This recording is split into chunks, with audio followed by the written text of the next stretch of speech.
अस्सलाम वालेकुम स्टूडेंट्स। हमने काफ़ी सारी ब्रांच फर्स्ट लेक्चर में कर ली थी। बाकी जो हमारी ब्रांचेस रहती थी बायोलॉजी की, सब ब्रांचेस हम लोग कर रहे थे, वो सेकंड लेक्चर में यहाँ पे मैं स्टार्ट कर रही हूँ।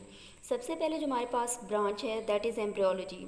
एम्ब्रियोलॉजी के अंदर आप लोगों ने जो चीज़ पढ़नी है वो एम्ब्रियो है। मतलब हम लोग इस ब्रांच के अंदर एम्ब्रियो की स्टडी करते हैं।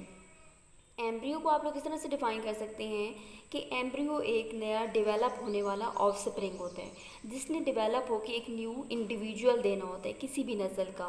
तो एम्ब्रियोलॉजी के अंदर हम लोग क्या करते हैं, एम्ब्रियो की स्टडी करते हैं। वो एम्ब्रियो किसी भी प्लांट का हो सकता है, किसी भी लिविंग थिंग्स का हो सकता है, मतलब एनिमल्स या प्लांट, किसी भी चीज़ के नए बनने वाले, किसी भी जानदार के नए बनने वाले ऑफस्प्रिंग्स को एम्ब्रियो कहते हैं, जो कि अभी डेवलपमेंट के प्रोसेस में होता है। अगर आप लोग एम्ब्रियो की एग्जांपल देखना चाहते हैं तो आप किसी भी प्लांट्स के सीड को ले सकते हैं और उसके कोटिलेडन्स को आप लोग अगर खोल के देखें तो उसके अंदर आपको एक बहुत छोटा सा प्लांट नज़र आएगा जिसने आखिर में बड़े होकर पूरा मुकम्मल पौधा देना होता है। तो उस बीज के अंदर मौजूद छोटे पौधे को आप लोग एम्ब्रियो कह सकते हैं।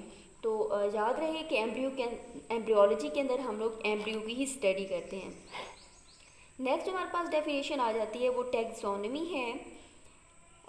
टैक्सोनॉमी के अंदर ये होगा क्योंकि इस दुनिया के ऊपर काफ़ी सारे लिविंग थिंग्स मौजूद हैं जिनको एक साथ पढ़ना हमारे लिए पॉसिबल नहीं है। तो साइंटिस्ट क्या करते हैं, टैक्सोनॉमी की मदद से, या टैक्सोनॉमिस्ट क्या करते हैं, उन ऑर्गेनिज्म को ख़ास किस्म के नाम दे देते हैं और उसके साथ साथ उनको क्लासीफाई कर देते हैं। क्लासिफिकेशन का मतलब होता है उनको अपने अपने ग्रुप्स में रख लेते हैं। और जब ग्रुप्स में रखा जाता है तो फिर प्लांट्स के अंदर या एनिमल्स के अंदर या किसी भी लिविंग थिंग्स के अंदर उनकी सिमिलैरिटीज़ को देखा जाता है। जो आपस में ज़्यादा मिलते जुलते जानदार होते हैं उनको एक ग्रुप में रखा जाता है, और जो मुख्तलिफ होते हैं या किसी दूसरे जानदार के साथ ज़्यादा रिलेट कर रहे होते हैं तो उनको किसी और ग्रुप में रखा जाता है। क्योंकि 5 किंगडम्स पाए जाते हैं, इसका मतलब है मेन 5 ग्रुप्स पाए जाते हैं जिसके अंदर दुनिया के ऊपर मौजूद जितने भी जानदार हैं उनको अपने अपने ग्रुप्स में रखा जाता है। इस तरह से जानदारों को ग्रुप्स में तकसीम कर देने का जो अमल है उसको टैक्सोनॉमी कहा जाता है। नेक्स्ट हमारे पास ब्रांच है वो प्लेंटोलॉजी है। प्लेंटोलॉजी का जो लफ्ज़ होता है ये माजी से रिलेटेड होता है। मतलब इसके अंदर हम लोग क्या करते हैं, फोसिल्स को स्टडी करते हैं। तो हमें पता होना चाहिए कि फोसिल्स क्या होते हैं।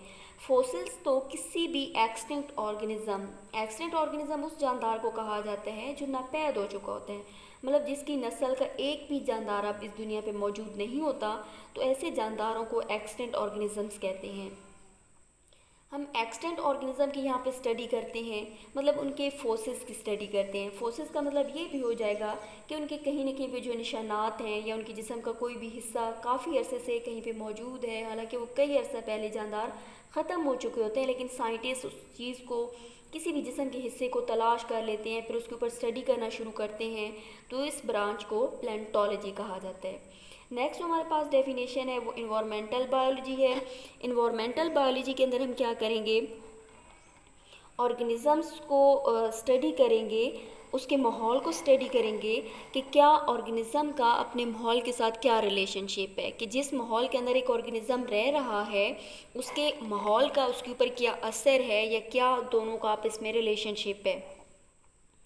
नेक्स्ट हमारे पास जो डेफिनेशन है वो सोशो बायोलॉजी है। आप इसको कह सकते हैं सोशल बायोलॉजी भी कह सकते हैं, क्योंकि इस ब्रांच के अंदर हम लोग क्या करते हैं, एनिमल्स के बिहेवियर को स्टडी करते हैं, उनके सोशल बिहेवियर को। सोशल बिहेवियर आप लोग कह सकते हैं समाजी रवैये जो उनके होते हैं, क्योंकि एनिमल्स जिस माशरे में या माहौल में रह रहे होते हैं वो सोसाइटीज़ बना रहे होते हैं, अपना मिलके माशरा बना रहे होते हैं। तो हम इसके अंदर पढ़ेंगे कि एक माशरे के अंदर जो मौजूद जानदार हैं वो किस तरीके से अपना बिहेवियर रखते हैं, क्या किरदार रखते हैं अपने माहौल के अंदर। तो इसको हम लोग सोशो बायोलॉजी की ब्रांच कहेंगे। नेक्स्ट हमारे पास पैरासाइटोलॉजी है। पैरासाइटोलॉजी में हमें पहले तो पता होना चाहिए पैरासाइट्स क्या होते हैं। पैरासाइट चंद वो ऑर्गेनिजम्स होते हैं जो किसी दूसरे जानदार के ऊपर रहना पसंद करते हैं, या तो उसके जिस्म के बाहर रहते हैं या फिर उसके जिस्म के अंदर रहते हैं, और वहाँ से एक तो रिहाइश ले रहे होते हैं, दूसरा वो यहाँ से क्या करते हैं, उस ऑर्गेनिज्म से अपनी खुराक भी हासिल करते हैं। तो ऐसे जानदारों को पैरासाइट्स कहा जाता है। वो पैरासाइट दूसरे जानदार के ऊपर रहकर अपनी ज़िंदगी गुजारते हैं। یا تو وہ جس جاندار پہ رہ رہے ہوتے ہیں اس کو نقصان بھی دے سکتے ہیں، یا ہو سکتا ہے اس کو نقصان نہ بھی دیں، لیکن خود وہ ہمیشہ فائدہ ہی حاصل کر رہے ہوتے ہیں۔ اگر اس طرح سے ہم پیراسائٹ کو پڑھتے ہیں تو اس کو پیراسائٹولوجی کہا جاتا ہے۔ نیکسٹ جو ہمارے پاس برانچ ہے وہ بائیو ٹیکنالوجی ہے۔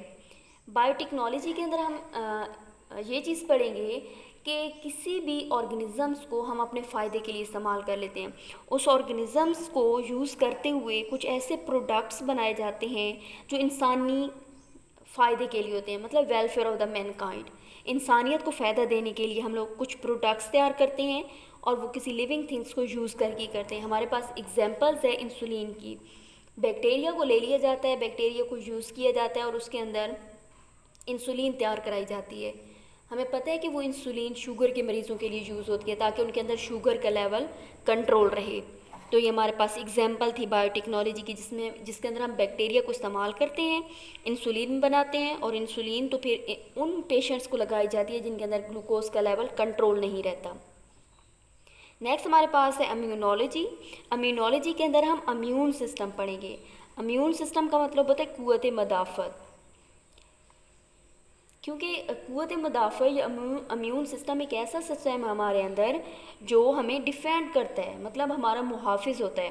اگر کوئی انویڈنگ مائکروبس، اس کا مطلب ہے کوئی ایسا جراثیم یا کوئی ایسا جاندار جو ہمارے اوپر حملہ کرتا ہے، ہمارے اندر کئی بیماریاں پیدا کر سکتا ہے، تو ہمارے اندر اگر ہمارا امیون سسٹم اسٹرانگ ہوگا تو ہم بغیر کوئی میڈیسن یوز کیے اس مائکروبس کا، اس چھوٹے جاندار کا یا اس آرگنزمس کا خود بخود مقابلہ کر سکتے ہیں، اپنے آپ کو ڈیفینڈ کر سکتے ہیں۔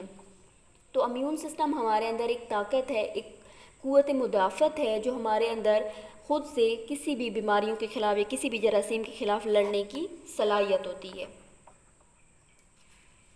نیکسٹ ہمارے پاس جو برانچ ہے وہ انٹومولوجی ہے، اور انٹومولوجی کے اندر ہم لوگ انسیکٹس کو اسٹڈی کرتے ہیں۔